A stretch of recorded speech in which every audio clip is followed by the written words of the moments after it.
our shoulder mobility series, we're going to start with some foam rolling. So we're going to start on loosening up some areas that are going to restrict motion in your upper body and your shoulders.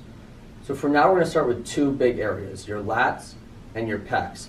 Matt's going to start by rolling out his lats. So we're going to go on your side. We're going to take the roller. We'll bring it here.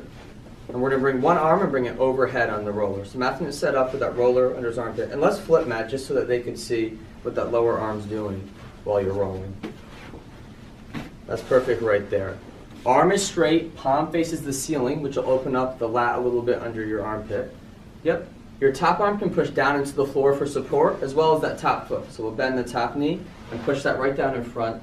So left knee, yep, bent, and foot push down that. From there, you'll use the top hand and the top foot to push and guide you from behind your armpit to like halfway down your back. And we can even lift this arm off the floor a little bit, Matt, just so that shoulder doesn't have to work it up.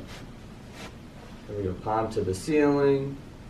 It's okay to have a little bit of discomfort here. If it's very uncomfortable, we can either get a less dense roller or we can add another layer of clothing. From there, we're going to go on and do your pecs. So we're going to go face down. We're going to get that roller on one side of your chest.